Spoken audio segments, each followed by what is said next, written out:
সিরাত, তুমি এখানে? ইন্টারভিউ বোর্ডে রিফাতের এক্স গার্লফ্রেন্ড সিরাতকে দেখে রিফাত নিজেই অবাক হয়ে যায়। একটা ছোট্ট ভুল বোঝাবুঝির কারণে সিরাত আর রিফাতের সম্পর্ক নষ্ট হয়। সিরাত ও রিফাতকে এখানে আশা করেনি, তাই রিফাত সিরাতকে দেখে বলেই ফেলল, সিরাত, তুমি এখানে? সিরাত কোন রকম নিজেকে সামলে রিফাতের দিকে কটু দৃষ্টি নিক্ষেপ করে বলল, এক্সকিউজ মি, কে আপনি? বসের সাথে কিভাবে ব্যবহার করতে হয় সেটাও জানেন না? রিফাত বুঝতে পারলো সিরাতের এখনো সেরকমই রাগ আছে, তাই রিফাত বলল। Sorry ma'am. রিফাত একটু চুপ থেকে সোজা হয়ে দাঁড়ালো। তার চোখে মৃদু হাসি, তবে চোখের কোনায় জমে থাকা কষ্ট লুকানো যায় না। আচ্ছা ম্যাম, পেশাদারিত্ব বজায় রাখবো, কথা দিলাম। সিরাত মুখ ফিরিয়ে নিলেও তার ভেতরে যেন একটা ঝড় বয়ে গেল। এই ছেলে এখনো আগের মতোই নরম, সম্মান জ্ঞান সম্পূর্ণ, কিন্তু পুরনো সেই বিশ্বাসঘাতকতা সেটা ভুলবে কিভাবে? আপনার ইন্টারভিউ টাইম 10 মিনিট পর, আপনি বাইরে অপেক্ষা করতে পারেন। রিফাত সম্মতি জানিয়ে বেরিয়ে গেল কক্ষ থেকে, কিন্তু বেরোনোর সময় চোখটা ঘুরিয়ে শেষবারের মতো সিরাতকে দেখে নিল। মনে মনে বলল, তুমি আমার বস? বাহ, ভালোই। 10 মিনিট পর ইন্টারভিউ বোর্ড। রিফাত চেয়ার টেনে বসল। সামনের টেবিলে 3 জন সিনিয়র কর্মকর্তা আর মাঝখানে বসে সিরাত।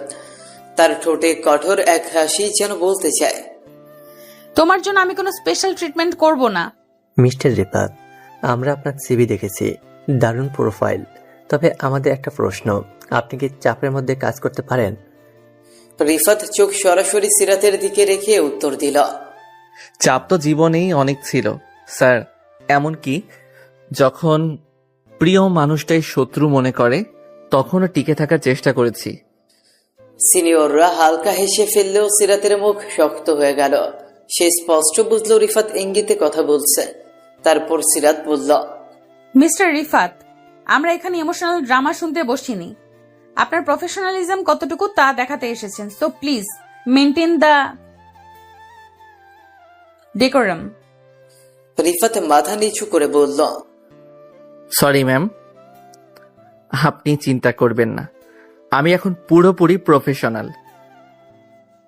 ব্যক্তিগত অনুভূতির জন্য অফিসকে কখনো বিরক্ত করিনি, করব না। সিরাত কিছুক্ষণ চুপ থেকে কাগজে চোখ রাখল, এরপর একটা প্রশ্ন ছুড়ে দিল, ধরুন আপনার বস ভুল করছেন, আপনি কি তাকে সংশোধন করবেন নাকি চুপ করে থাকবেন? রিফাত হেসে বলল, ভুল যেই করুক, দায়িত্বশীল কর্মী হিসেবে আমি সেটা বুঝিয়ে দেব, কিন্তু সম্মান বজায় রেখে। কারণ ভুলের জন্য কাউকে ছোট করা নয়, সহযোগিতা করাই একজন প্রকৃত সহকর্মীর পরিচয়। এই কথায় বোর্ড মুগ্ধ হলেও সিরাতের চোখে অন্যরকম এক ঝিলিক। সে বোঝে রিফাত অনেক বদলে গেছে। ইন্টারভিউ শেষে রিফাত বাইরে বের হয়ে আসছে, এমন সময় পেছন থেকে সিরাতের ঠান্ডা গলায় বলল, মিস্টার রিফাত, আপনার সাথে কিছু কথা বলার আছে আমার। 5 মিনিট সময় দিতে পারবেন? রিফাত ঘুরে দাঁড়িয়ে হালকা হেসে বলল, জি ম্যাম, আপনার নির্দেশ, সময় তো দিতেই হবে। তারপর সিরাত রিফাতকে তার রুমে নিয়ে গেল। সিরাত বলল, তুমি এখানে কেন আসছো? রিফাত চুপচাপ কিছুক্ষণ দাঁড়িয়ে রইল, তারপর ধীরে ধীরে বলল, তোমার সামনে দাঁড়ানোর ইচ্ছে আমারও ছিল না, কিন্তু জীবন কখন কোথায় কার মুখোমুখি করে দেয় সেটা আমাদের হাতে থাকে না। চাকরিটা দরকার ছিল, তাই এসেছি। তবে হ্যাঁ, জানতাম না তুমি এই অফিসের বস। সিরাত ঠোঁট কামড়ে রাগ সামলানোর চেষ্টা করল, তার ভেতরে যেন আগুন জ্বলছে। তুমি কি ভেবেছিলে পুরনো একটা মুখ দেখলে আমি দুর্বল হয়ে পড়ব? ভুল করছো রিফাত, আমি এখন অনেক শক্ত। জানি, তোমাকে দেখে বুঝতে পারছি। আর দুর্বল? হ্যাঁ, তুমি তো কখনোই দুর্বল ছিলে না সিরাত। আমি ছিলাম, এখনো হয়তো আছি। সিরাত চোখ সরিয়ে জানলার দিকে তাকাল। বাইরে ঝকঝকে রোদের আলো, অথচ তার ভেতরে ধোঁয়াশা। তোমার সাহস তো কম না? আমাকে ঠকিয়ে মিথ্যা অপবাদ দিয়ে আজ আবার এসে বলছো তুমি দুর্বল। আমি কখনো তোমায় ঠকাইনি সিরাত। যে ঘটনাটা আমাদের আলাদা করেছিল সেটা একটা ভুল বোঝাবুঝি ছিল। আমি সেই সময় প্রমাণ দিতে পারিনি, তবে বিশ্বাস করো, আমি তোমার বিশ্বাসের যোগ্য ছিলাম, এখনো আছি। সিরাত ধীরে রিফাতের দিকে ফিরে তাকালো। চোখে জল টলমল করলেও মুখে কঠোরতা বজায় রাখলো। বিশ্বাস? হ্যাঁ, সেই শব্দটা এত সহজ, একবার ভাঙলে তা আর আগের মতো হয় রিফাত? না, হয় না, কিন্তু আমি চাই তুমি অন্তত জানো সত্যিটা কি ছিল। তোমার মনে যদি এক বিন্দু জায়গাও থাকে আমার জন্য, তাহলে শুনবে। কিছুক্ষণ নীরবতা, তারপর সিরাত ধীরে মাথা নেড়ে বলল, না, আমি আর কিছুই শুনতে চাই না।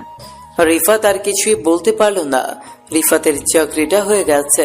বাসায় এসে সবাই অনেক খুশি হলেন। রুমে শুয়ে আছে রিফাত। হঠাৎ ফোনে টুং করে আওয়াজ করে মেসেঞ্জারে মেসেজ আসলো। স্ক্রিন অন করতে রিফাত অবাক হয়ে যায়, কারণ সেই চিরচেনা সিরাতের আইডি থেকে SMS আসছে। সিরাত তো ব্লক করে রাখছিল, তাহলে খুললে কবে? SMS এ লেখা, ব্লগ খুলছি বলে ভেবো না গলে গেছি। তুমি আমার অফিসে জয়েন করেছো মানে কাল থেকে বুঝে যাবে এই সিরাত কিরকম মেয়ে। আমার সাথে বিশ্বাসঘাতকতার মজা বোঝাবো। Best of luck. বলেই সিরাত অফলাইনে চলে গেল। রিফাতের মনে অনেক ভয় কাজ করতে শুরু করলো।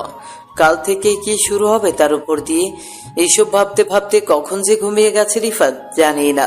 পরদিন রিফাত তাড়াতাড়ি ঘুম থেকে উঠে ফ্রেশ হয়ে অফিসে যাওয়ার জন্য প্রস্তুতি নিল। রিফাত শুধু একটা কথাই ভাবছে, সিরাত কি রকম ব্যবহার করবে, কি অত্যাচার শুরু করবে সেই জানে। রিফাত সময়ের আগে অফিসে পৌঁছে গেল। নতুন চাকরি, আর তার উপরে বস হচ্ছে পুরনো প্রেমিকা, যে কিনা এখন তার ওপর ক্ষিপ্ত। ভেতরে টেনশন আর অজানা ভয়, তবু চেহারায় শান্ত ভাব রাখার চেষ্টা। আপনি কি মিস্টার রিফাত? জি, আমি। ম্যাডাম আপনাকে সরাসরি তার কেবিনে যেতে বলেছেন। রিফাতের গলা শুকিয়ে গেল।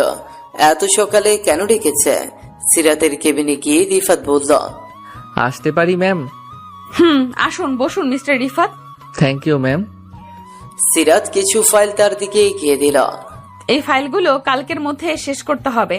তাছাড়া আপনার অফিস ডেস্কটা আমাদের ফিনান্স সেকশনের একদম সামনে, যেন কাজ মনিটর করা যায়। ঠিক আছে ম্যাম। আর একটা কথা, আপনার সাথে আমার কোনো ব্যক্তিগত সম্পর্ক ছিল, আছে কিংবা থাকবে এই ধারণা কেউ পেলে আপনি নিজেই দায়ী থাকবেন। এজন্য আমি আপনাকে চাকরি থেকে ফায়ার করব। এখানে আপনি শুধুই একজন এমপ্লয়ি। বুঝেছি ম্যাম। অফিস আমার কাছে পূর্ণ পেশাদার জায়গা, আমি এই নীতিতেই চলি। রিফাতের এই জবাবে সিরাতের ঠোঁট কাঁপলো, কিন্তু কিচ্ছু বলল না। তার চোখে একটা দ্বন্দ্ব, প্রাক্তনের প্রতি রাগ আর কোথাও লুকিয়ে থাকা একটা অনুভব। রিফাত কেবিন থেকে বের হয়ে এসে অফিসে বসতেই সহকর্মীরা তাকে ভালোভাবে গ্রহণ করল। সবাই জানে সে সিরাতের পুরনো চেনা, গুঞ্জন ছড়াতে শুরু করল। কিন্তু রিফাত সবার সাথে পেশাদার আচরণ করে নিজেকে নিয়ন্ত্রণে রাখল। লাঞ্চের সময়, ভাই শুনছি আপনি আমাদের ম্যাডামের বিশেষ চেনা। আপনি যা শুনছেন তার যে কাজের বিষয়ে মনোযোগ দিন, ওটাই বেশি দরকারি। এইভাবে দিনটা পেরিয়ে গেল। সিরাত কয়েকবার দূর থেকে রিফাতের কাজ মনিটর করলো। সে দেখে ছেলেটা সত্যি সিরিয়াসলি কাজ করছে, কোনো অযথা গল্প নেই, কারো সাথে ঘনিষ্ঠতা নেই। তার নিজের মধ্যেও একটা প্রশ্ন ঘুরপাক খাচ্ছে, রিফাত কি আসলেই বদলে গেছে? কয়েকদিন পর অফিসে রিফাতের কাজ নিয়ে সিনিয়রদের প্রশংসা শুরু হয়। সিরাজ সেটা দেখে আরো রাগান্বিত হয়, কারণ রিফাতের প্রশংসা সে সহ্য করতে পারছে না।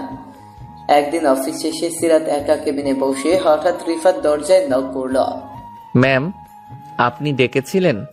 মিস্টার রিফাত, এই প্রজেক্টটা আপনি বানিয়েছেন? এত ভুলে ভরা, এটি কি স্কুলের হোমওয়ার্ক ভেবেছেন? আমি ঠিক করে দিচ্ছি ম্যাম। দয়া করে ঠিক করার আগে শিখে নিন, কর্মক্ষেত্রে আবেগ নয়, অ্যাকুরেসি দরকার। সবার সামনে এমন ভাবে কথা বলায় সহকর্মীরা চোখাচোখি করতে থাকে, কিন্তু কেউ কিছু বলে না। রিফাত মুখ নিচু করে বেরিয়ে যায় কেবিন থেকে। পরদিন ক্লায়েন্ট প্রেজেন্টেশনে ছোট্ট একটা ভুল হয়। সিরাজ সবার সামনে কঠিন ভাষায় বলে, মিস্টার রিফাত, আপনি যদি কাজ না বুঝে থাকেন তাহলে বলে দিন, আমি আরেকজন অ্যাসাইন করব। এখানে শেখানোর সময় নেই। ধন্যবাদ ম্যাম, আমি আবার যাচাই করি নেই। একদিন সিরাজ সবাইকে অফিস শেষে যেতে বলে, কিন্তু রিফাতকে ডেকে রাখে। নিঃসঙ্গ অফিস রুমে কাজের অজুহাতে সিরাজ বলে ওঠে, তুমি কি এখনো মনে করো তুমি খুব ভালো ছিলে? বিশ্বাসঘাতকতা করে কেউ ভালো হতে পারে? সত্যিটা জানলে তুমি এসব বলতে না সিরাত। কিন্তু ঠিক আছে, তুমি বস, আমি কর্মী, কথাগুলো শুনে যাওয়া আমার দায়িত্ব। তোমার দায়িত্ব ছিল আমার পাশে দাঁড়ানো, সেটা তুমি করোনি। এইভাবে সিরাত যতই পেশাদারি ছলে অপমান কর ততই রিফাত শান্ত থাকে, কিন্তু তার প্রতিটি উত্তর সিরাতকে আরো অস্থির করে তোলে। সে বুঝতে পারে রিফাত পাল্টে গেছে, তার ভেতরে এখনো ভালোবাসা আছে, কিন্তু সেটা সম্মান আর নীরবতার মাঝে। রাতে রিফাত শুয়ে আছে, রিফাতের হাতে একটা চিঠি। চিঠিটা বের করে হঠাৎ মনে হলো 3 বছর আগে রিফাত আর সিরাতের সেই প্রথম দেখা। 3 বছর আগে রিফাতের মনে পড়লো সেই দিনটার কথা, যখন প্রথমবার সিরাতের সাথে তার দেখা হয়েছিল। ঢাকা বিশ্ববিদ্যালয়, এপ্রিল মাসের শেষ সপ্তাহ। আকাশ যেন গুসা করেছে কারো উপর। হঠাৎ বৃষ্টি নামলো, একেবারে বজ্র সহ ঝড় ঝরে বৃষ্টি। আকাশ কালো হয়ে এসেছে, রাস্তায় মানুষ দৌড়াচ্ছে, কেউ ছাতা খুঁজছে, কেউ আশ্রয়। লাইব্রেরির সামনে এক গাদা ছাত্রছাত্রী বৃষ্টির হাত থেকে বাঁচতে দাঁড়িয়ে আছে। কেউ ভিজছে, কেউ বইয়ের ব্যাগের দিয়ে মাথা ঢাকছে। তাদেরই মাঝে দাঁড়িয়ে আছে একটি মেয়ে, সিরাত। চশমার কাছে বৃষ্টির ফোঁটা জমেছে, হাতে 3-4টি ভারী রেফারেন্স বই এক হাতে ঠেকিয়ে রাখছে যেন না পড়ে যায়। মুখে অস্থিরতা, চোখে অস্বস্তি। সে কিছুটা অদ্ভুতভাবে খুঁজছে আশ্রয়। তখনই সামনে দিয়ে হেঁটে যাচ্ছিল রিফাত। ছেলেটি ইংরেজি বিভাগের মাস্টার্সের ছাত্র। উচ্চতা মাঝারি, গায়ের রং উজ্জ্বল শ্যামলা, কাঁধে ব্যাগ ঝোলানো, এক হাতে ছাতা ধরে ধীরে হেঁটে যাচ্ছিল লাইব্রেরির দিকে। হঠাৎ চোখে পড়ে মেয়েটাকে, অসহায় ভাবে দাঁড়িয়ে, ভেজা চুল আর বইয়ের উপর বৃষ্টির বিন্দু ছড়ে পড়ছে। তারপর রিফাতে গিয়ে গেল। রিফাত ছাতা বাড়িয়ে বলল, এই নিন, বইগুলো নষ্ট হয়ে যাবে। সিরাত চমকে তাকায়। হঠাৎ কেউ এইভাবে এগিয়ে এসে তাকে সাহায্য করবে ভাবেনি। আপনার ছাতা দিলে আপনি ভিজে যাবেন। সমস্যা নেই, আমার জ্যাকেট আছে, আর ছেলে মানুষ, ভিজলেও ঠান্ডা লাগবে না। সিরাত একটু ইতস্তত করে তারপর ছাতার নিচে আসে। তারা পাশাপাশি দাঁড়ায়। বৃষ্টি ততক্ষণে আরো জোরে নামছে। পেছনের গাছের ডাল থেকে টুপটাপ পানি পড়ে যাচ্ছে তাদের পাশেই। তবুও ধন্যবাদ, আপনি না আসলে বইগুলো আর রক্ষা হতো না। বই ভালোবাসলে বইও ভালোবাসে। একটা হাসি ফুটে ওঠে সিরাতের ঠোঁটে। শীতল আবহাওয়ার মাঝে অদ্ভুত উষ্ণতা। কিন্তু ছাতাটা ফেরত দেব কি করে? আবার যদি কখনো দেখা হয় তখন দিয়ে দিয়েন। একটা মুহূর্ত থেমে থাকে সময়। দুজনেই বুঝে ওঠে না, কিন্তু কিছু একটা বদলেছে। অচেনা অচেনা অথচ আপন। আপনার নামটা জানতে পারি? রিফাত। আর আপনি? সিরাত। খুব সুন্দর নাম। Thank you. বৃষ্টি একটু কমে এসেছে। রিফাত ছাতাটা বাড়িয়ে দেয় সিরাতের হাতে। নিন, আপনি নিয়ে যান, আমি তো খালি হাতে অভ্যস্ত। আবার যদি দেখা হয়? তখন শুধু ছাতা না, চা খাওয়ার দাবিও থাকবে। সিরাত একটু হেসে মাথা নাড়ে, তারপর ধীরে ধীরে হাঁটা দেয় লাইব্রেরির দিকে। রিফাত দাঁড়িয়ে থাকে, বৃষ্টিতে হালকা ভেজে, চুল ভেজা, জামার হাতা স্যাঁতসেঁতে, কিন্তু তার মুখে একটা হাসি, অজানা আনন্দে ভরা। মনে হয় আজকের দিনটা কেমন যেন বদলে দিয়েছে কিছু। তারপর রিফাত ভিজে বাসায় চলে আসে, ভাবতে থাকে সিরাতের কথা। এরপর কেটে যায় 1 সপ্তাহ। এপ্রিলের শেষ দিন পেরিয়ে মে মাস শুরু হয়। গরমে হাঁসফাঁস করছে শহর, কিন্তু রিফাতের মনে এখনো আটকে আছে সেই বর্ষার বিকেল। লাইব্রেরির সামনে ভেজা চুলের এক মেয়ে সিরাত। ছাতাটাও ফেরত আসেনি। আসবে কিনা সেটা রিফাত জানেও না, তবে সে আশায় আছে, কারণ ওই এক মুহূর্তেই যেন একটা অদ্ভুত সংযোগ তৈরি হয়ে গিয়েছিল, যেটা না বুঝে ভুলে যাওয়া যায় না। রিফাত প্রতিদিনের মতো লাইব্রেরিতে যায়, চুপচাপ বই পড়ে, মাঝে মাঝে জানলার বাইরে তাকায়, খোঁজে সেই মুখ, সেই চশমা যেটা এক বিকেলে ছায়া হয়েছিল তার পাশে। কিন্তু সিরাত আর আসে না। হঠাৎ একদিন লাইব্রেরির করিডোরে বই খুঁজতে খুঁজতে আচমকাই, এই যে আপনি ছাতাওয়ালা। রিফাত চমকে তাকায়, তার চোখে মুহূর্তেই আলো খেলে যায়। সিরাত, তুমি না মানে আপনি? আমাকে তুমি করেই বলতে পারেন। তাহলে তুমিও তুমি করে বলো, কিন্তু এতদিন পর। হ্যাঁ, ছাতাটা ফেরত দিতে এসেছিলাম, অনেকদিন হয়ে গেছে। রিফাত হেসে বলে, আমি ভেবেছিলাম তুমি আর আসবে না। আসবো না কেন?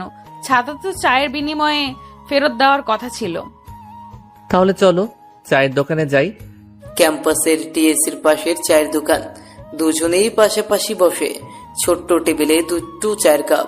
সিরাত একটু নড়ে চড়ে বসে, কথা বলার সাহস খোঁজে। তুমি সব সময় এমনই সাহায্য করো মানুষদের? সবাইকে না, শুধু যারা চশমার ভেতর দিয়ে কাপা চোখে তাকায় তাদের জন্য একটু আলাদা মনে হয়। সিরাত হেসে ফেলে, তার হাসিটা এবার খোলা স্বস্তির। তুমি খুব অন্যরকম। আর তুমি খুব চুপচাপ।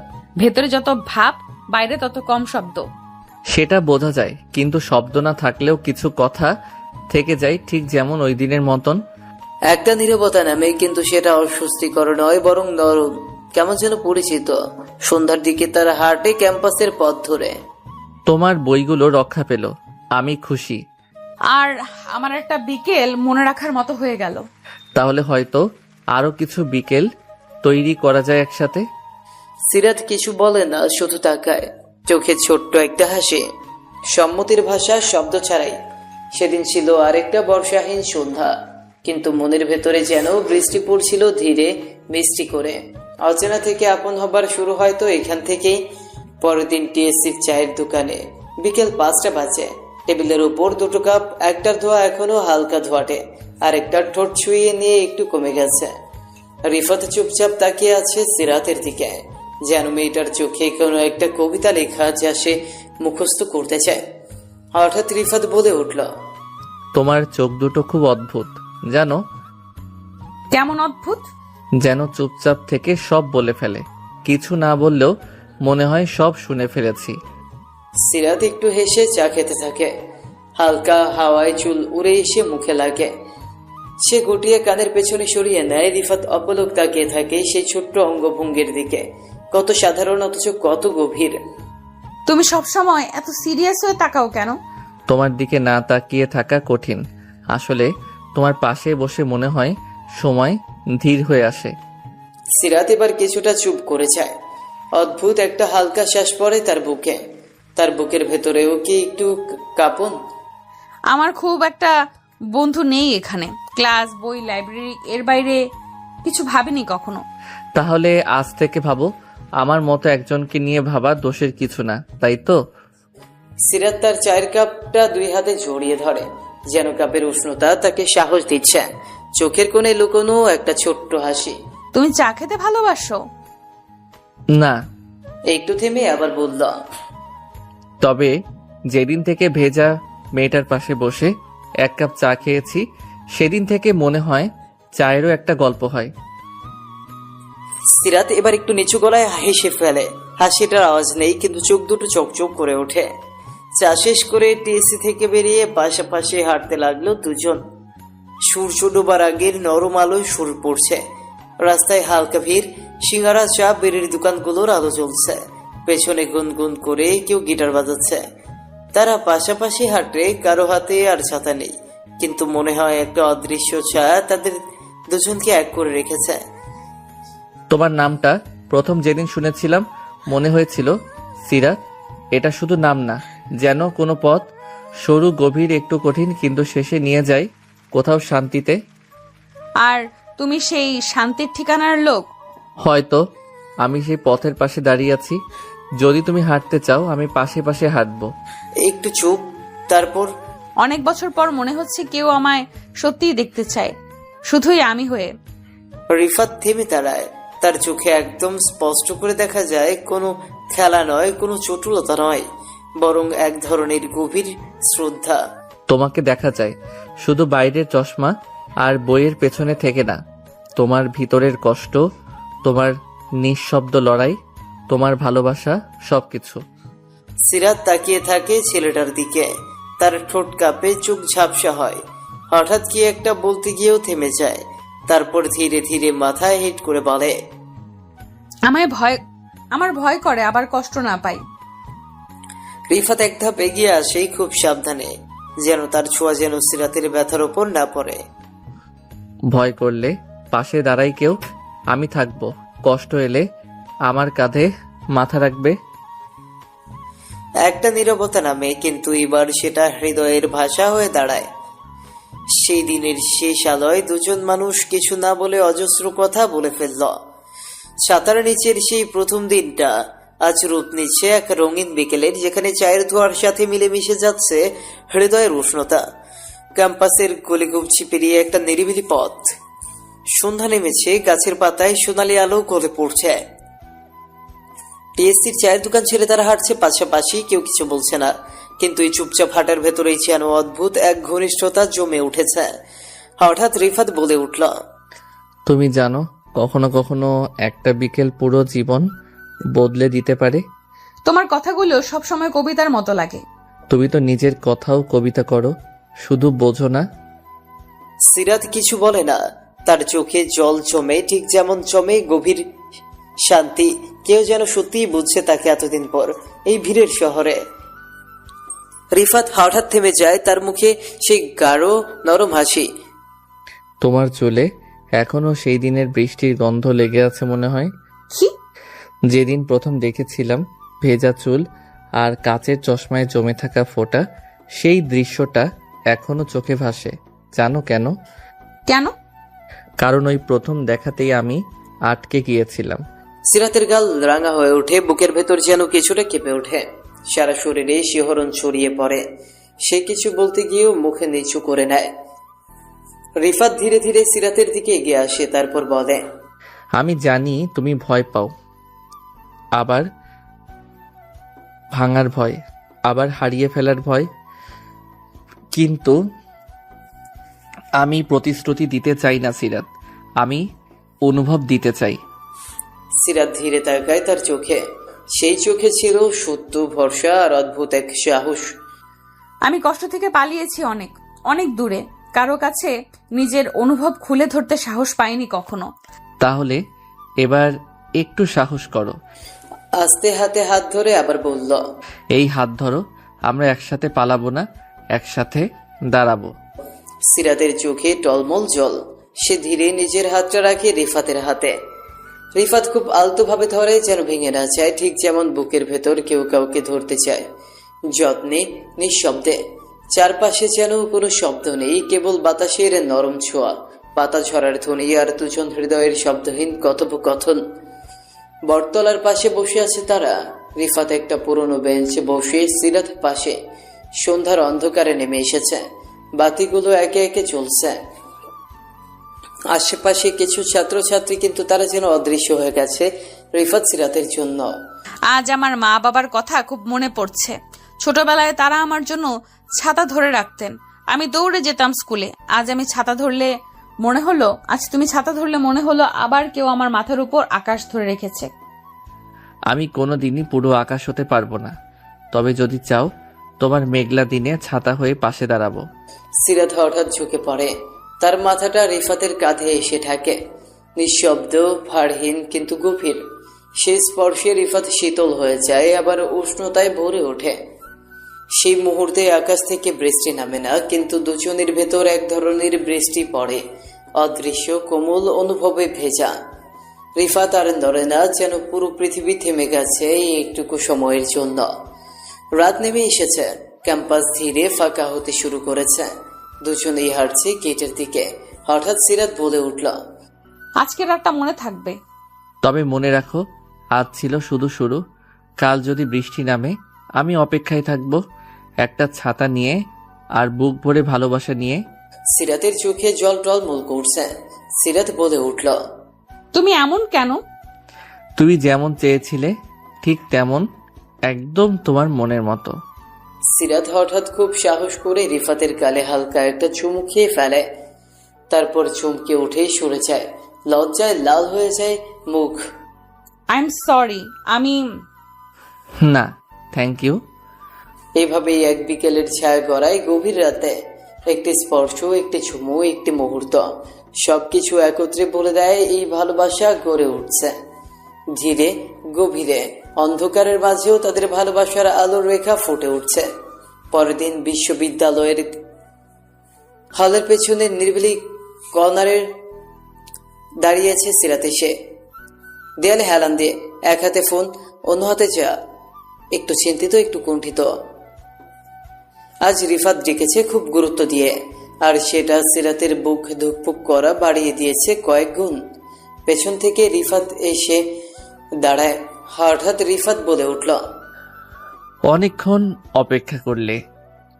আসতে একটু দেরি হলো, মনে হচ্ছিল তুমি কিছু বলবে, তাই একটু নার্ভাস লাগছে। রিফাত কিছুক্ষণ চুপ করে তাকিয়ে থাকে মেয়েটার চোখে। আজ আর সে কথা গুছিয়ে সাজায় না, আজ হৃদয় নিজেই ভাষা খুঁজে নেয়। রিফাত বলে উঠল, সিরাত, আমি খুব সহজ একটা কথা বলতে চাই, কিন্তু এই সহজ কথাটার জন্যই আমি অনেক রাত ঘুমাতে পারিনি। বলো। যেদিন তোমাকে প্রথম দেখেছিলাম, ভেজা চুলে, বই কোলে, আমি তখনই বুঝেছিলাম তুমি সবার মতো নও।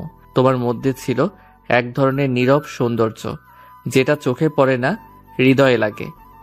সিরাত চুপচাপ শুনছে, চোখে কুয়াশার মতো পানি জমছে শুরু করেছে।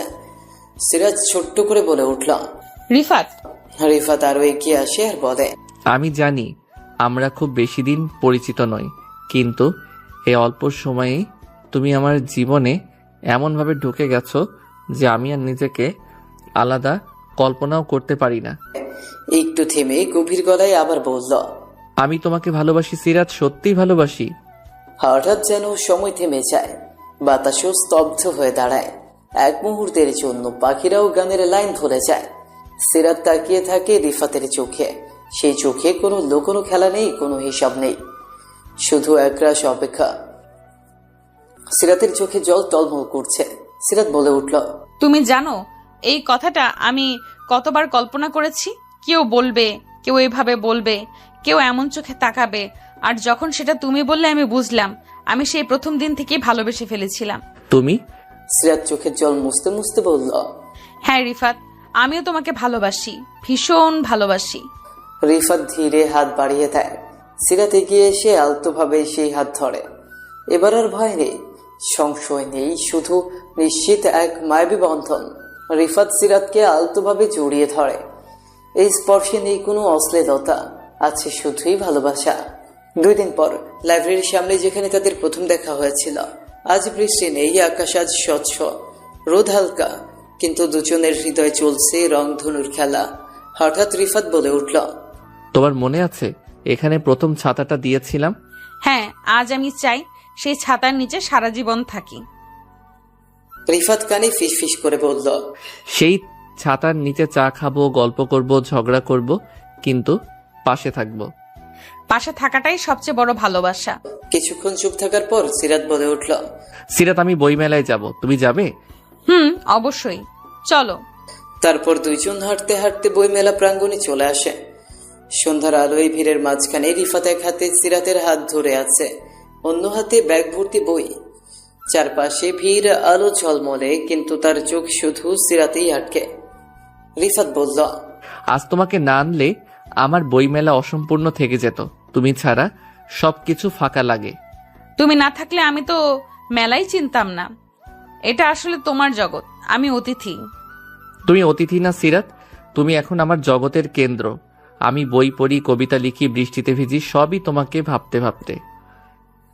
সিরাত একটু থেমে তাকায়, চোখে লাজ আর ভালোবাসা একসাথে খেলে।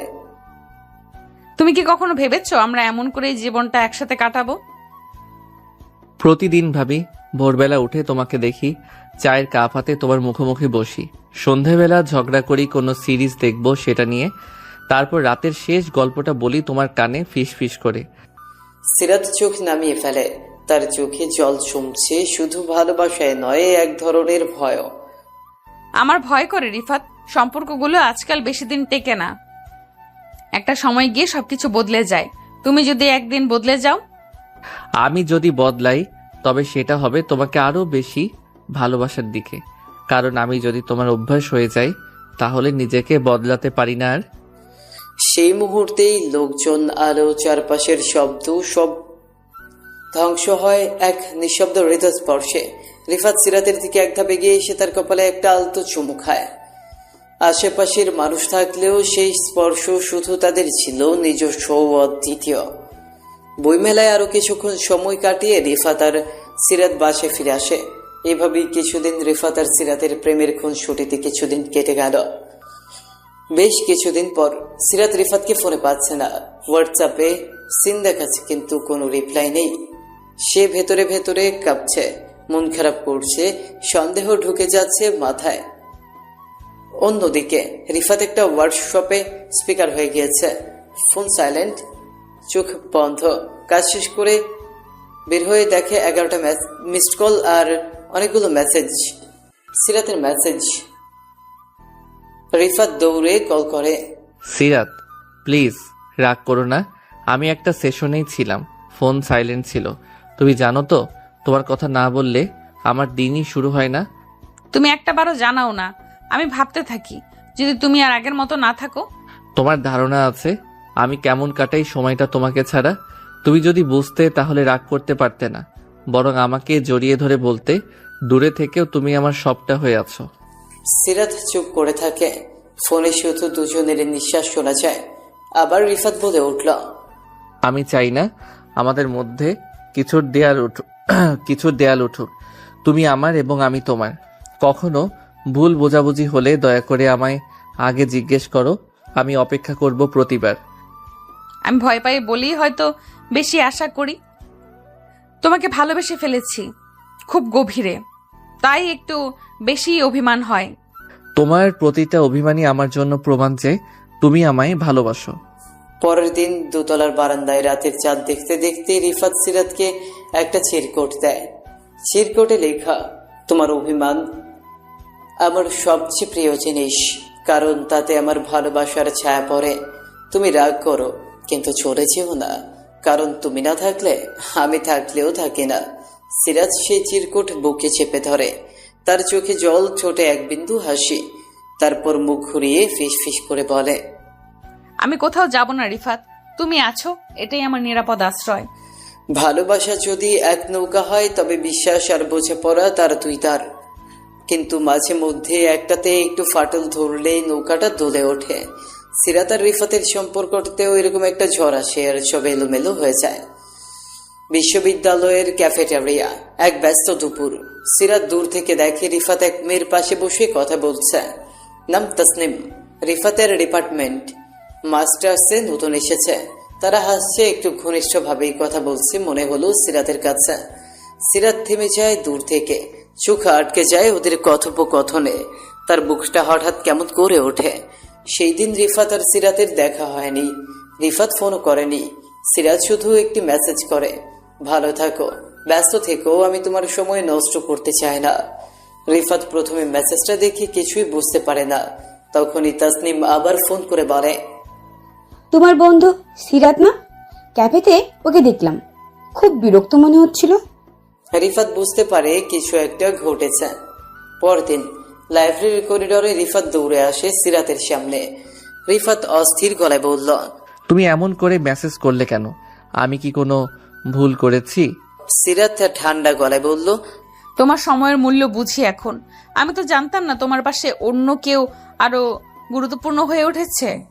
তুমি বলতে চাও তাসনিম, সে তো শুধু আমার প্রজেক্ট পার্টনার, ওকে নিয়ে কেন এত ভাবছো?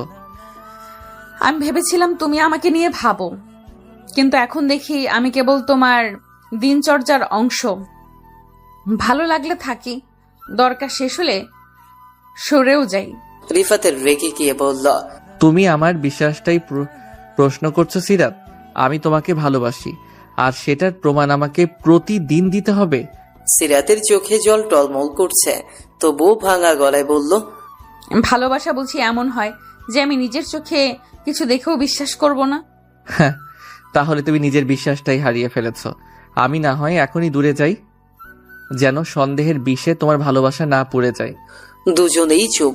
এক মুহূর্তে এত সুন্দর সম্পর্কটা যা ছিল কোমল, সেই ভালোবাসার শরীরে জমে যায় ফাটল। সিরাত চলে যায়, চোখের জল মুছছে। রিফাত দাঁড়িয়ে থাকে হাহাকার নিয়ে। গভীর রাত, দুই পাশে দুই হৃদয়। সিরাত জানলার পাশে বসে আছে, তার পাশে সেই চিরকুট। তুমি রাগ করো কিন্তু চলে যেও না। সে ধীরে চিরকুটটা বন্ধ করে দেয়। এখন আর কেউ ফিসফিস করে গল্প বলছে না, কেউ ছাতার নিচে নেই, কেউ চা খাবো বলে দাবি করছে না, শুধু নিস্তব্ধতা। অন্যদিকে রিফাত বারান্দায় বসে কাঁধে জ্যাকেট ফেলে, যেটা দিয়ে প্রথমবার ভিজেছিল, তার ফোনে সিরাতের নামের পাশে এখন লাস্ট সিন ইয়েস্টারডে। রিফাত ফিস ফিস করে বলে, তুমি যদি আমার ভালোবাসা না বোঝো তাহলে ব্যাখ্যা দিয়ে আর কি হবে?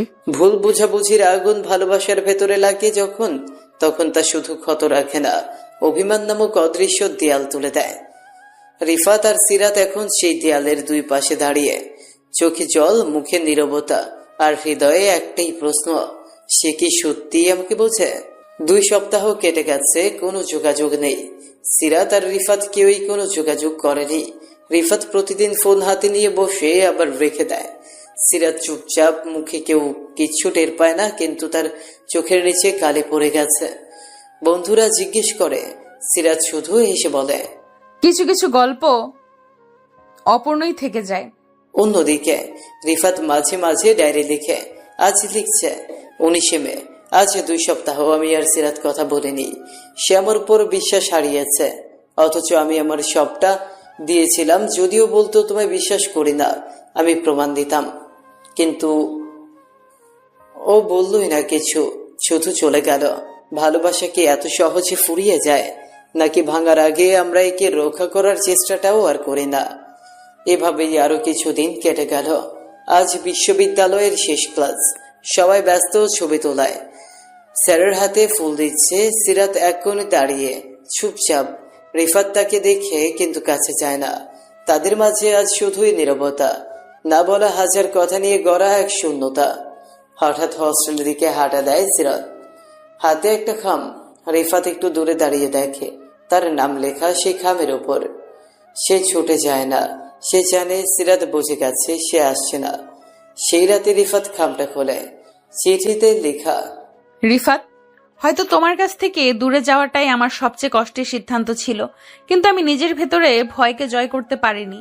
তোমাকে ভালোবেসেছি, খুব সত্যিই ভালোবেসেছি, কিন্তু আমার ভালোবাসায় সন্দেহ ঢুকেছে, কারণ আমি নিজেকে বিশ্বাস করতে শিখিনি।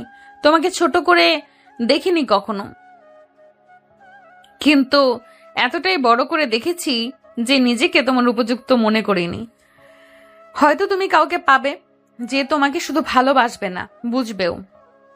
আর আমি হয়তো একদিন বৃষ্টি নামলে ছাতার নিচে দাঁড়িয়ে থাকবো আর মনে করব একদিন কেউ বলেছিল বই ভালোবাসলে বইও ভালোবাসে।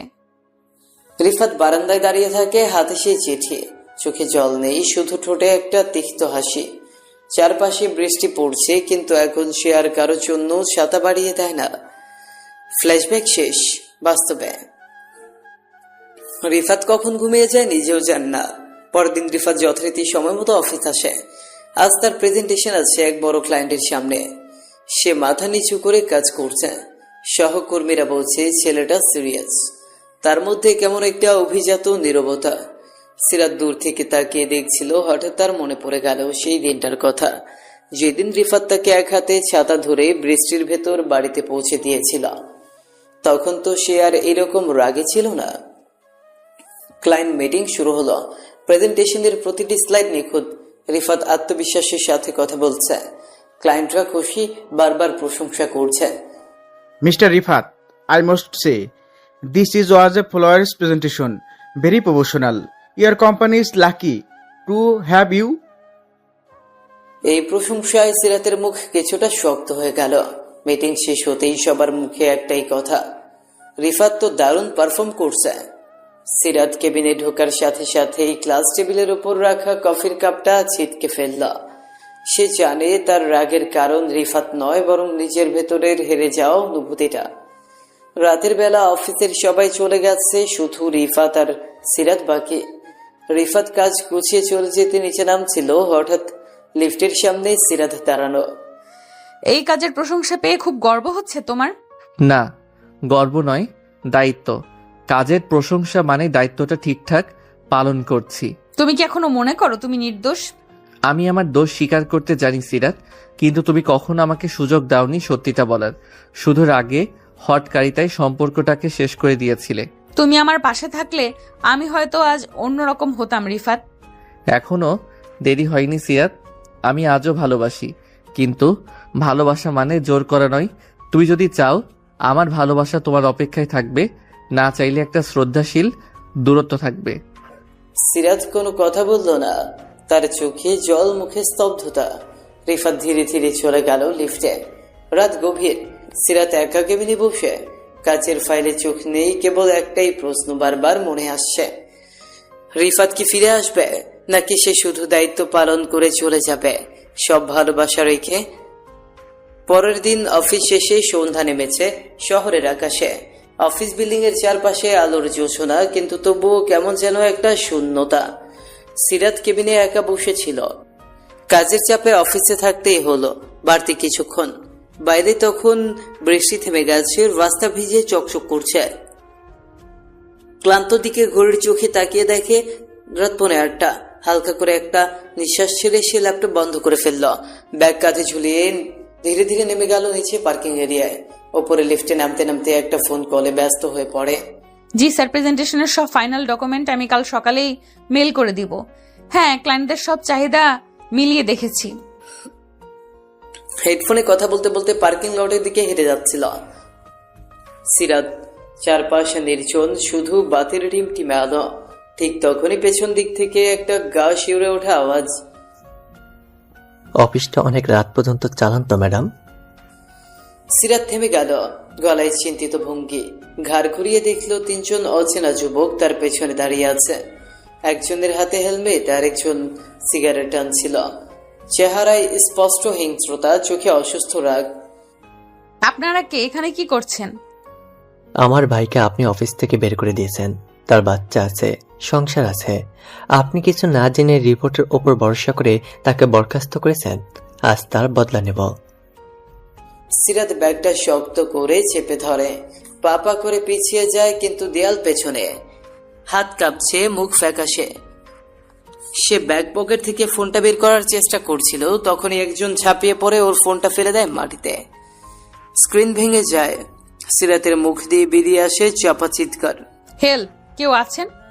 কিন্তু এত রাতে অফিস ফ্লোর পুরো ফাঁকা না, নিচে শুধু সিকিউরিটি চেকপোস্ট, তাও অনেকটা দূরে। একজন ওর হাত চেপে ধরে বলল, চেঁচালে আরো খারাপ হবে, চুপ করে থাকো। হঠাৎ করে একটা শব্দ, একটা বাইকের বিকট ব্রেক। সিরাতের ঘোলাটে চোখের সামনে একটা ছায়া মূর্তি এসে দাঁড়ায়। বাইকের হেলমেট খুলে সেই ছেলেটার সামনে আসে রিফাতে। হাত ছাড়ো, কেউ মেয়েদের ভয় দেখায় এভাবে? হেডলাইন বানাতে চাও কাগজে? তুই কে? হ্যাঁ, আমাদের ব্যাপারে নাক গলাবি না। আমি সেই লোক যার গায়ে হাত দিলে ভাঙা হাত আর হাসপাতালে রাত দুটোই ফ্রি। লোকগুলো বুঝে ওঠার আগেই রিফাত ঝাঁপিয়ে পড়ে। প্রথম ছেলেটার গালে একটা ঘুষি ছিটকে পড়ে। তৃতীয় জন ঘাড়ে হাত তুলে মারতে যায়। রিফাত নিচু হয়ে তার পা ধরে মাটিতে ফেলে দেয়। তৃতীয় জন ছুরি বের করতে গিয়েও পারে না, ততক্ষণে অচেতন। সিরাত স্তব্ধ, ঠকঠক করে কাঁপছে, চোখে অশ্রু, গায়ে ছেঁড়া ওড়না। সে হেঁটে গিয়ে রিফাতের বুকে পড়ে কান্না শুরু করে। তুমি এলে কেন রিফাত? আপনার ফোন বন্ধ পেয়ে বুঝেছিলাম কিছু একটা হয়েছে, আমি চলে এলাম। আমি জানি আপনি যতই শক্ত হন না কেন, দিন শেষে আপনি একটা মেয়ে, আর আপনি কষ্ট পেলে আমি নিজেকে ক্ষমা করতে পারবো না। তুমি ভেবেছিলে তুমি বদলে গেছো, তুমি ঠান্ডা হয়ে গেছো, কিন্তু আজ বুঝলাম তুমি শুধু পরিণত হয়েছো, ভালোবাসা হারাওনি। রিফাত তার কোট দিয়ে সিরাতের কাঁধে ঢেকে দেয়। তার চোখে তখন জলজলে সাহস আর প্রশ্রয়। তারা একসাথে সিকিউরিটিকে ডাক দেয়। পুলিশে খবর যায়, অপরাধীরা ধরা পড়ে। তবে সেই দিন রাতটা তাদের সম্পর্কের জন্য একটা মূল। সিরাত প্রথমে ভাঙা চোখে রিফাতকে দেখে, তাকে একটা আশ্রয় মনে হয়, একটা শান্ত বিশ্বাস। চলেন ম্যাম, আপনাকে বাড়ি পৌঁছে দেই। আজ শুধু বস না, একজন মানুষ হয়ে আপনার পাশে দাঁড়াতে চাই। আর আমি আজ শুধু একজন কর্মী নয়, একজন মানুষকে নতুন করে চিনেছি, যে ভালোবাসা হারায়নি, শুধু অপেক্ষায় ছিল।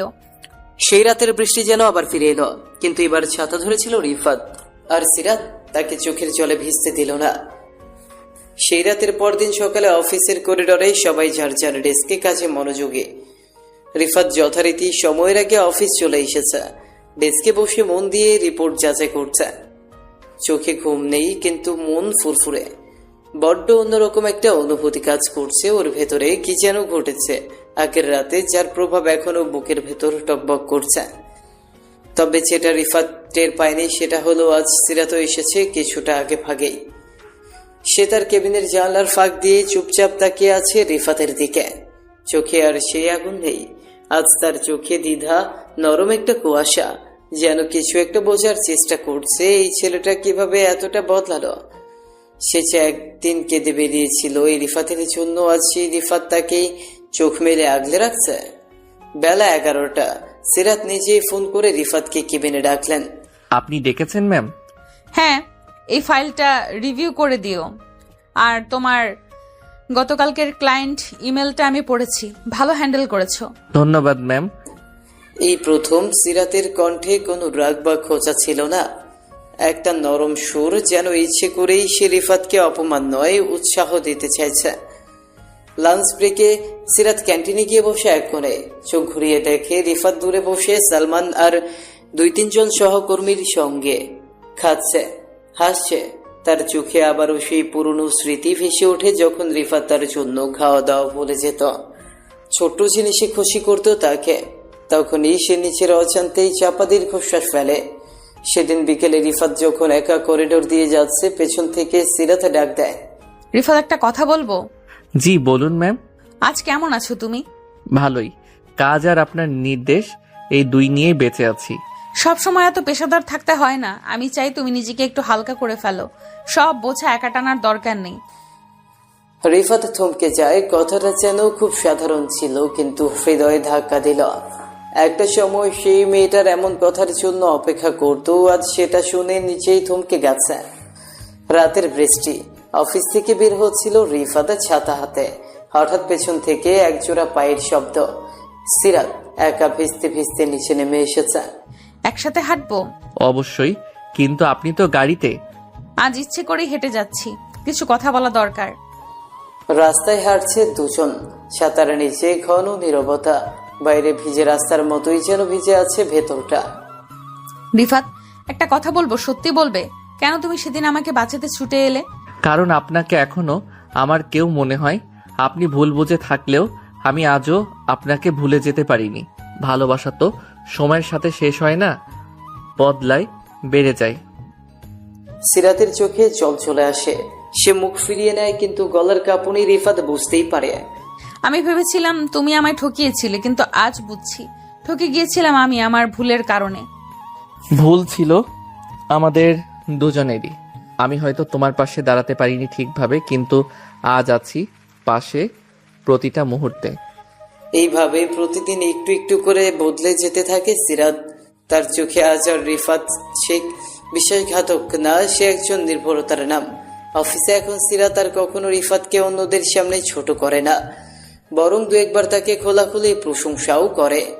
একদিন হোয়াইট করলে সিরাতে লিখে ফেলে একটা meeting reminder, team meet with আমার রিফাত, সকাল 11টা 7। তার নিচে ছোট করে একটা স্মাইলি আঁকা থাকে। সহকর্মীরা চোখ কুচকে তাকায়। সালমান ফিসফিসিয়ে বলে, দুজনের মধ্যে কিছু চলছে না তো আবার? অফিসের এক মিটিং শেষে রিফাত যখন বের হয়ে যাচ্ছিল, তখন তার ফোনে একটা মেসেজ আসে। মেসেজটা সে পুরনো বন্ধু নুসরাতের। নুসরাত তার প্রাক্তন কলেজ ফ্রেন্ড, একজন খুব ভালো বন্ধু যাকে রিফাত অনেকদিন পর দেখেছে। নুসরাত, যার সাথে রিফাতের অনেক স্মৃতি ছিল, তাকে ফোনে কিছু ব্যক্তিগত বিষয়ে পরামর্শ দিব। তবে রিফাত কখনো ভুলে যায় যে সিরাত এইসব দেখবে। সে যখন মেসেজ পড়ে, সে জানতেই পারে নুসরাতের ব্যক্তিগত জীবন নিয়ে কিছু সমস্যা হচ্ছে। রিফাত তার বন্ধুকে সাহায্য করতে চায় আর সিরাতের থেকে এই বিষয়ে কোনো গোপনীয়তা রাখতে চায় না, কিন্তু সে জানতো না সিরাত এরই মধ্যেই কিছু দেখে ফেলেছে, তবে ভিন্নভাবে। সিরাত তার কেবিনের জানলা দিয়ে রিফাতের দিকে তাকাচ্ছিল। রিফাত তখন ফোনে চ্যাট করছে। সেই চ্যাটের স্ক্রিন সিরাত দেখেছিল। এটা ছিল নুসরাতের মেসেজ। মেসেজগুলো ছিল একদম স্বাভাবিক, কিন্তু সিরাত যেটা দেখেছিল সেটা ছিল একটা ভুল। সে দেখেছিল, কেমন আছো, আমার পাশে থাকতে পারবে? এবং এরপরে রিফাতের মেসেজ ছিল, এটা তো বড় ব্যাপার না, তুমি জানো আমি সবসময় তোমার পাশেই আছি। এই কথাগুলোর মধ্যে সিরাত পুরোপুরি বিশ্বাস করেছিল। সে ভেবেছিল রিফাত আবার নুসরাতের প্রতি আগ্রহ দেখাচ্ছে, যা তার কাছে ছিল একেবারেই অগ্রহণযোগ্য। সিরাতের মনটা বিষিয়ে উঠল। তার মনে হলো এই মেয়ে এই নুসরাত আবার তার রিফাতকে নিচের দিকে ফিরিয়ে আনতে যাচ্ছে। আর সে রিফাতের প্রেমিকা, সে তো এখন কেবল একটা দৃষ্টান্ত। তবে সিরাত কিছু বলল না, নিজের মনেই রাগ জমিয়ে ফেলল আর তাতে গা ভাসাতে থাকল। 3 দিন পর অফিসের এক জটিল মিটিংয়ে রিফাত আর সিরাত দুজনেই অংশ নিচ্ছিল। তবে সিরাতের মনোযোগ ছিল একদম অন্যদিকে। সে মিটিং এর মাঝে একবারও রিফাতের দিকে চোখ তুলে তাকালো না। রিফাত অবশ্য বিষয়টি তেমন একটা বুঝতে পারেনি। তার মনে হচ্ছিল সিরাতের মেজাজ কিছুটা বদলেছে, কিন্তু সে মনে করেছিল হয়তো কিছু অফিসিয়াল কাজের চাপ। অফিস শেষে সিরাত রিফাতকে ডেকে বলল, তুমি আবার কি মেসেজ করেছিলে নুসরাতকে? আমার দিকে তাকিয়ে বলো। তোমার সম্পর্ক কি কেবল ব্যবসার জন্য ছিল? ম্যাম, কি বলছেন এগুলা? নুসরাত একজন পুরনো বন্ধু, শুধু কিছু পরামর্শ দিয়েছিল। কি পরামর্শ? রিফাত, তুমি জানো আমি খুব ভালোভাবে বুঝি তুমি আমার সামনে এসব একেবারেই পারো না। তুমি কি এখনো নুসরাতের প্রতি আকর্ষণ অনুভব করো? আমার সঙ্গে নুসরাতের কোনো সম্পর্ক ছিল না ম্যাম। সবে কয়েকদিন আগে তার ব্যক্তিগত সমস্যা নিয়ে কথা বলছিলাম। আপনি কিভাবে এটা ভুল বুঝলেন?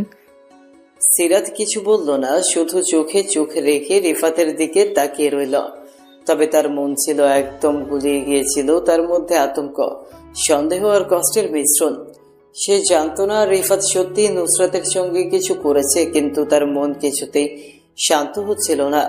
একটা ভয় কাজ করছিল যে হয়তো রিফাত তাকে ছেড়ে দিবে। এই পরিস্থিতি ক্রমশ আরো খারাপ হয়ে যায়। একদিন সিরাত আর রিফাত একসাথে অফিসে কাজ করতে গিয়ে পরস্পরের থেকে আরো দূরে চলে যায়। সিরাত নিজেকে প্রায় একেবারে বিচ্ছিন্ন ভাবতে থাকে, আর রিফাত অজ্ঞাতভাবে তার ভুল বুঝতে পারেনি।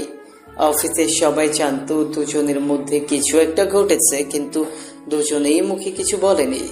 তবে ঠিক সেই সময়ে একদিন রিফাত ঠিক করে নেয় এবার সিরাতকে তার পুরো সত্যি বলতেই হবে। সে জানে তাকে যদি সত্যটা না বলে তাহলে সব শেষ হয়ে যাবে। এক সন্ধ্যায় রিফাত সিরাতকে তার অফিসে ডেকে নেয়। রিফাত কিছু সময় নীরব থেকে শেষ পর্যন্ত বলল, সিরাত, তুমি ভুল বুঝেছ। নুসরাতের সঙ্গে আমার কোনো সম্পর্ক ছিল না, আগেও ছিল না, এখনো নেই। ওকে আমি কিছু পরামর্শ দিয়েছিলাম, আর কিছুই নয়। আমি জানি তুমি এটা ভুল বুঝে থাকতে পারো, কিন্তু আমার প্রতি তোমার বিশ্বাসটা আমায় সবচেয়ে গুরুত্বপূর্ণ। রিফাত, আমি সত্যিই মেনে নিতে পারি না। আমি বিশ্বাস করেছিলাম তুমি আমাকে ঠকাচ্ছ। আজও মনে হচ্ছে তুমি সেদিন আমাকে একা ছেড়ে চলে যেতে চেয়েছিলে। আমি জানি আমি তোমার বিশ্বাস ভেঙেছিলাম, কিন্তু আমি এখনো তোমায় চাই। সিরাত, বিশ্বাস করো, তুমি আমার কাছে সবকিছু। নুসরাতের সঙ্গে কোনো কিছু ছিল না, এটা আমি তোমাকে শতবার বলবো।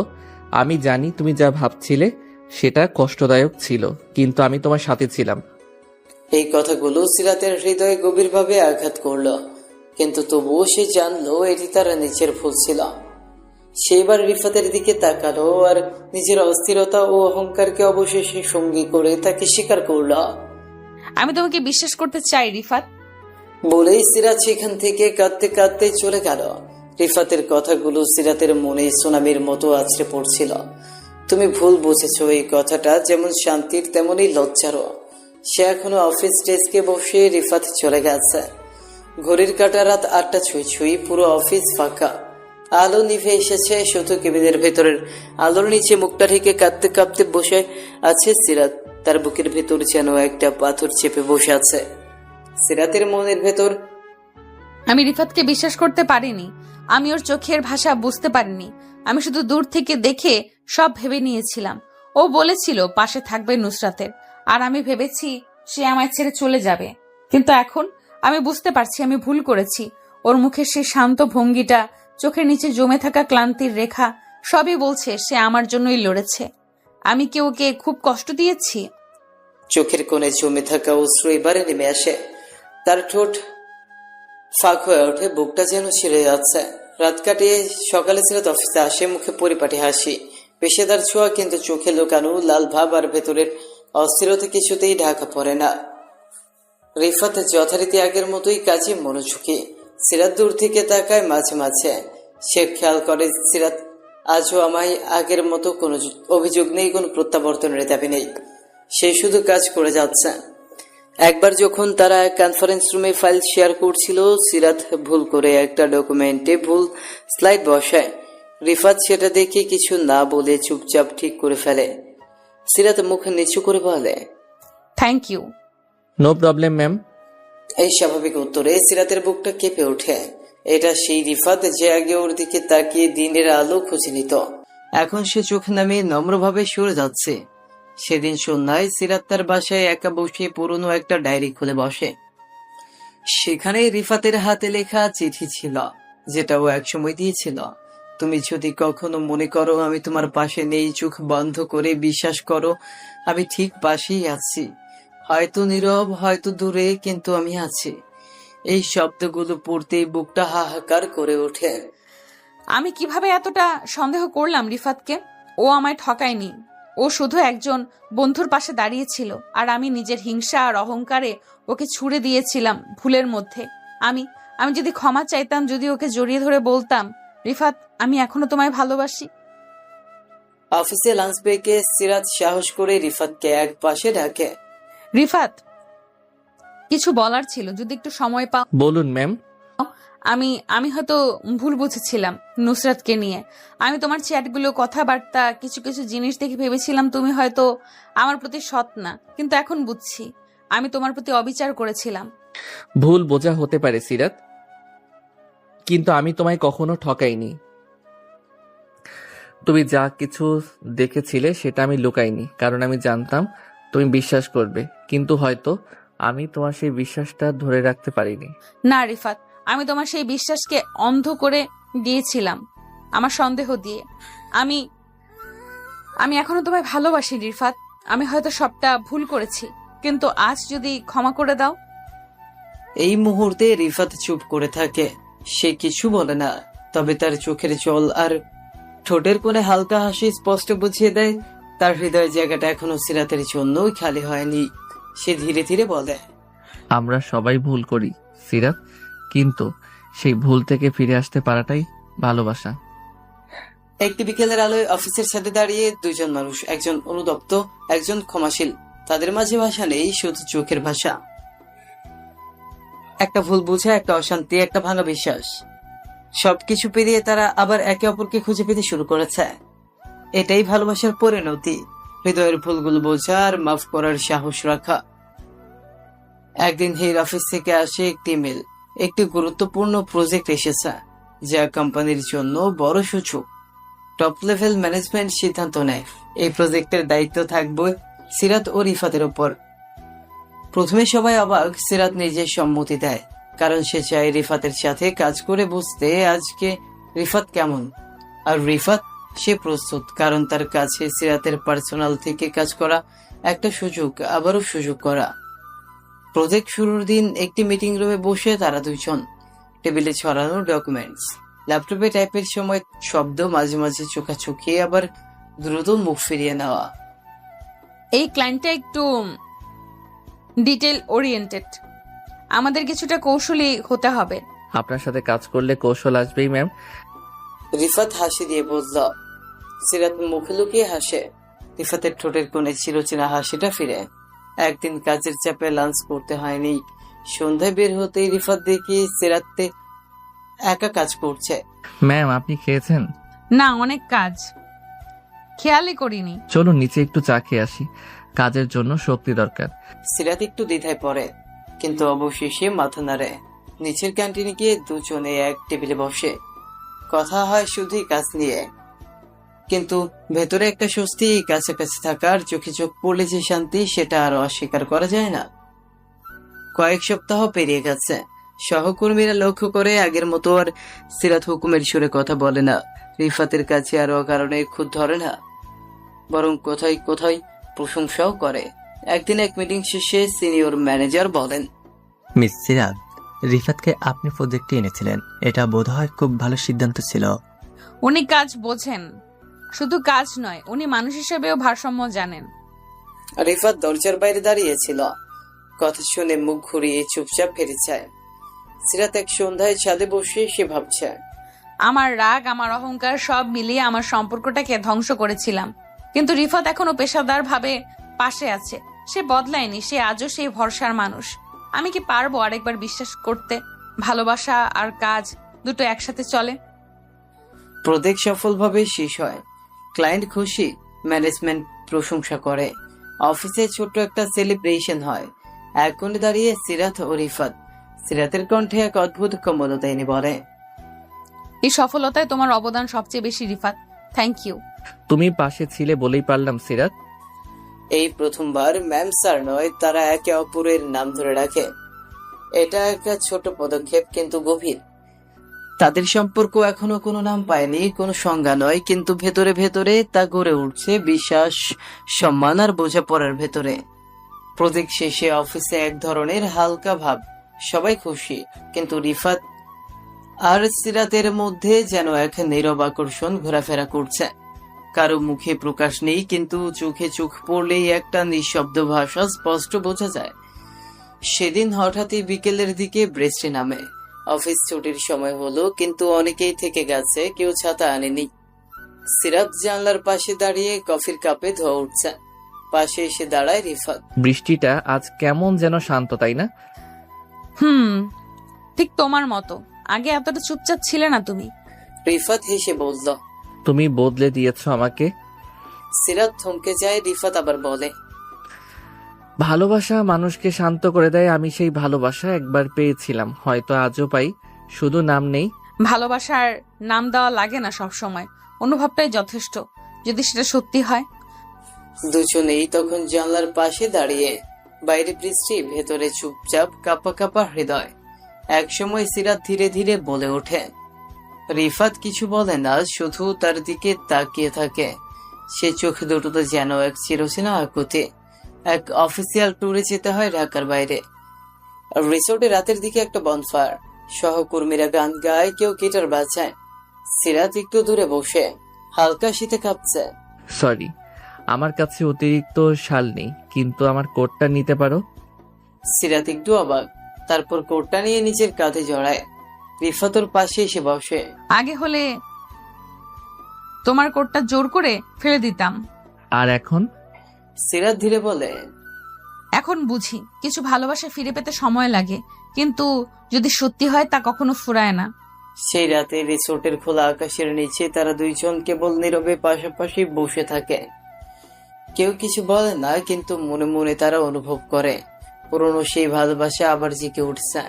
প্রতিদিনের অফিস এখন যেন একটু সহজ, একটু মিষ্টি। সিরাত মাঝে মাঝে নিজে থেকেই রিফাতের ডেস্কে এসে বলে, আজ কফি বানাচ্ছি আমি, এক কাপ লাগবে? রিফাত হাসে, মাথা নাড়ে। সহকর্মীরাও দেখে সিরাত আর আগের মতো কঠিন নয়। তার চোখে একটা উজ্জ্বলতা, মুখে এক নরম হাসি। একদিন লাঞ্চ ব্রেকে রিফাত বলে, এই নতুন সিরাতটাকে আমি আগে দেখিনি। এই সিরাতটা ছিল, তুমি কখনো খেয়াল করনি। আমি শুধু রাগ আর ভুল বুঝাবুঝিতে নিজেকে আড়াল করেছিলাম। এখন যদি বলি আমি আবার তোমার সেই হাসিটা চাই? তুমি পেলে আমি দেব না এমন কিছু নেই। একদিন অফিস শেষে দুজনে একসাথে এসে খেয়েছ। আকাশে পূর্ণিমা, চারপাশে শুনশান। তুমি এখনো আমাকে ভালোবাসো, তাই না? রিফাত এক পায়ে গিয়ে এসে বলে, তোমার নাম নেই না, কিন্তু প্রতিটা নিঃশ্বাসে তুমি থাকো। সিরাত ধীরে ধীরে রিফাতের হাত ধরে, তারপর বলে, আমার আর তোমার মাঝে এখনো অনেক কিছু আছে, কিন্তু যদি তুমি বাসা থাকো আমি সব ভরসা করে সামনে হাঁটতে পারি। তাহলে শুরু হোক আবার নতুন করে, কিন্তু এবার আমরা দুজনেই পেশাদার, আর তার ভেতরে লুকিয়ে থাকা হৃদয় দিয়ে ভালোবাসবো। চাঁদের আলোয় তাদের হাতে হাত, চোখে চোখ, একটা গভীর নিঃশব্দ প্রতিজ্ঞা। ভালোবাসা ফিরেছে, এবার আর কোনো ভুলে হারাবে না। রিফাতের পরিবার জানে সে নতুন অফিসে জয়েন করেছে, তবে সিরাজ সম্পর্কে এখনো কিছুই জানে না। মা প্রায় বলে, তোর বয়স তো কম হলো না রে বাবা, একটা ভালো মেয়ে দেখিস। আমি তো ভাবি তোর অফিসেই কেউ পছন্দ করে বসে আছে কিনা। রিফাত হেসে এড়িয়ে যায়, তবে মন বলছে মায়ের সামনে একটা দিন এ অফিসের ম্যামকে নিয়েই দাঁড়াবে। সিরাতের বাবা একজন অবসরপ্রাপ্ত সরকারি কর্মকর্তা, বড় ধাঁচের মানুষ। তিনি আজও চান সিরাতের জীবন হোক একেবারে পারফেক্ট। সিরাত মুখে কিছু বলে না, কিন্তু রাত্রে একা নিজের ঘরে বসে রিফাতের সঙ্গে ভিডিও কলে কথা বলে চোখের কোনা ভিজে যায়। রিফাত, তুমি কি ভাবো আমরা পারবো সবকিছু ঠিক করতে? তুমি পাশে থাকলে আমি কিছুতেই হারবো না। আমি চাই একদিন তোমার বাবা আমাকে দেখে গর্ব অনুভব করুক। একদিন অফিস থেকে ছুটি নিয়ে রিফাত সিরাতকে নিচের বাসায় নিয়ে আসে। তেমন করে নয়, স্রেফ কলিগ পরিচয়, যেন এক পলকেই মা দেখে নিতে পারেন। মা প্রথমে সিরাতকে দেখে একটু কৌতূহলী, তারপর নিজের হাতে নাস্তা বানিয়ে আনেন। তুমি তো খুব গোছানো মেয়ে মনে হচ্ছে। তোমার মতো কেউ হলে তো আমার ছেলেটার জীবনটা সত্যিই গুছিয়ে যাবে। সিরাত লাজুক হেসে বলে, আপনার ছেলের কাছ থেকেই গুছিয়ে চলা শিখেছি। রিফাত পাশ থেকে মৃদু হাসে, কিন্তু চুপ থাকেন। সেই হাসি ছিল একরকম ধন্যবাদ সিরাতকে। রিফাত সিদ্ধান্ত নেয় একদিন সিরাতের বাবা মায়ের সামনে গিয়ে তার প্রস্তাব রাখবেই। সে চায় না কোনো গোপনীয়তা থাকুক। একটা ছুটির দিনে রিফাত গিয়েছিল সিরাতের বাড়ি। হাতে উপহার নয়, কেবল এক জোড়া আত্মবিশ্বাস আর বিনয়ের ভাঁজ। তোমার সাহস হয়েছে আমাদের সামনে আসার? স্যার, সাহস নয়, দায়িত্ব। সিরাতের প্রতি আমার সম্মান, ভালোবাসা এবং ভবিষ্যতের প্রতিশ্রুতি আমাকে আপনার সামনে দাঁড়াতে বাধ্য করেছে। আমি চাই আপনি আমার কাজ, চরিত্র এবং সংকল্প দেখে আমাকে বিচার করুন, না যে অতীতের ভুলের ভিত্তিতে। সিরাতে চুপচাপ দাঁড়িয়ে থাকে পাশে, চোখে পানি জমে কিন্তু একটাও ফোঁটা পড়ে না। বাবা থমকে যায়, রেগে ওঠেন না, তবে বলেন, সময়ের বিচার সময়ই করবে। তুমি যদি সত্যি সিরাতের পাশে থাকতে পারো সেটা আমার চোখেই ধরা পড়বে। এর পরের দিনগুলোতে সিরাতের মা রিফাতকে ডেকে ছোট ছোট কথা বলেন। পছন্দের খাবার কি, কেমন মানুষ সে, পরিবারের সবাই কেমন। আর রিফাত একনিষ্ঠভাবে প্রতিটি ছোট বড় পরীক্ষা সামলে নেয়। এক সন্ধ্যায় সিরাত বলে, তুমি জানো আমার মা এখন তোমার কথা শুনে হাসে, আর বাবা কড়াকড়ি করলেও চায়ের কাপটা বাড়িয়ে দেন। তুমি থাকলেই সব সহজ হয়ে যায়। একটা বিকেলে দুই পরিবার একই ছাদে, রিফাত আর সিরাত পাশাপাশি বসা। দুই মা গল্প করছেন, দুই বাবা যেন আর চোখে একে অপরকে বিচার করছেন। হঠাৎ সিরাতের বাবা বলেন, রিফাত, তোমার জন্য একটাই সত্য, আমার মেয়েকে কখনো কাঁদতে দিও না। রিফাত উঠে দাঁড়িয়ে মাথা নিচু করে বলে, আমি কথা দিচ্ছি, চিরজীবন ওর চোখের জল আমি নিজের হাতে মুছে দেব। তাকে চোখ ভিজাতে দেব না কখনো। সিরাতের চোখে পানি, এবার সত্যিকার অর্থে ভালোবাসা। একদিন অফিস শেষে রিফাত সিরাতকে নিয়ে যায় ছাদের এক শান্ত কোণে। চারপাশে ছড়িয়ে পড়েছে বিকেলের নরম আলো, হালকা হাওয়া বইছে আর দূরের আকাশে ভেসে যাচ্ছে তুলোর মতো মেঘ। সেই মুহূর্তে রিফাত পকেট থেকে ছোট্ট একটা বক্স বের করে চুপচাপ হাঁটু গেড়ে বসে সে বলে, তুমি আমার জীবনে প্রথমে এসেছিলে ঝড় হয়ে, এখন হয়ে গেছো আশ্রয়। আমি চাই এই আশ্রয়টা চিরদিনের জন্য হোক। আমি কি তোমার সারা জীবনের পাশে থাকতে পারি? সিরাত কিছুক্ষণ চুপ থাকে, চোখে জমে থাকা জলের ফোঁটা একটুখানি কেঁপে ওঠে। তারপর খুব ধীরে বলে, তোমাকে হারিয়ে আমি বুঝেছি ভালোবাসা মানে কেবল ভালো লাগা না, মানে বিশ্বাস, সম্মান আর অপেক্ষা। তুমি সবটা ফিরিয়ে এনেছো। হ্যাঁ, আমি রাজি। সে হার মধ্যে যেন এক নিঃশব্দ বিস্ফোরণ ঘটে। নতুন করে ভালোবাসার জন্ম নিতে হয়। পরবর্তীতে দুই পরিবার একসাথে বসে, কেউ আর কোনো আপত্তি করে না। তুই যদি আমার মেয়েকে ভালো রাখিস, আমি তোর সবচেয়ে বড় আশীর্বাদ হয়ে থাকবো। রিফাত মাথা নিচু করে বলেন, আমি কথা দিচ্ছি, জীবনে যতটুকু পারি তাকে সুখী রাখবো। তার চোখে জল আসার আগে আমি পাশে থাকবো, হাত ধরে চুপচাপ। এরপর তাদের এঙ্গেজমেন্ট হয় ঘরোয়া আউটশপে। মেজির গন্ধ, হাসির শব্দ আর কণ্ঠে উচ্চারিত আশীর্বাদের মাঝে তাদের নতুন জীবন শুরু হতে চলেছে। অফিসে সিরাত আগের মতোই সিরিয়াস, কিন্তু পরে সে বদলে যায়। চা হাতে নিয়ে যখন রিফাতের পাশে বসে, তখন চোখে থাকে শান্তির রেখা। এক সন্ধ্যায় রিফাত বলে, তুই জানো, অফিসে যখন তুমি ধমক দাও তখন আমি ভাবি এই মেয়েটা আমার, যে জীবন সাজিয়ে চলে আর আমায় গুছিয়ে রাখে। সিরাত হাসে, একটু লজ্জা মিশে থাকে চোখে, বলে, আর যখন তুমি বাসায় এসে আমার কপালে হাত রাখো, আমি ভাবি তুমি সেই পুরনো রিফাত, আমার বডিগার্ড জামাই। এক বিকেলে তারা চায়ের দোকানে বসে। সিরাত বলে, আমাদের সন্তানকে আমি একদিন বলবো তার বাবা একসময় আমার অফিসে চাকরি করত, আর এখন সে আমার জীবনের সবচেয়ে বড় ভরসা। আজকের দিনটা শুধু আমাদের। আমি চাই না তুমি অস্বস্তি বোধ করো। আমি তোমার পাশে আছি, যতটুকু তুমি চাও ঠিক ততটুকুই। তোমার হাতটা ঠিক যেমন ছিল তেমনই আছে, কিন্তু এখন তুমি শুধু আমার প্রেমিকা না, তুমি আমার স্ত্রী, আমার ঘরের সাথী। তুমি ঠিক আগের মতোই আছো, সম্মানজনক, নিরাপদ। তুমি জানো এতদিন আমি ভয় পেতাম, ভালোবাসা মানেই হয়তো অধিকার, কিন্তু আজ বুঝি ভালোবাসা মানে শ্রদ্ধা।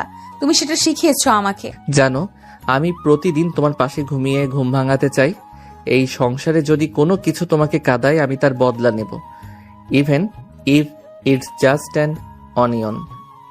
তুমি শুধু ঘুম ভাঙাও না, আমায় প্রতিদিন নতুন করে ভালোবাসো। তোমার হাস্যরস আগের মতোই, বাচ্চাদের মতো। ভালো লাগলেই তো হলো। রানীর প্রতি আমার ভালোবাসা বাড়ছে মিনিটে মিনিটে। কিন্তু ভালোই লাগে। আজকে কিছু বলো না, শুধু আমি তোমার পাশে থাকি। আজ তুমি সারাদিন ব্যস্ত ছিলে, কিন্তু আমি তোমার দৃষ্টি খুঁজেছি বারবার। আমি যত ব্যস্তই থাকি, আমার চোখের কোণে তুমি সব সময় থাকো। ভিজতে দাও না, আমাদের ভালোবাসার মতো এই বৃষ্টিটাও হয়তো আজ পুরোপুরি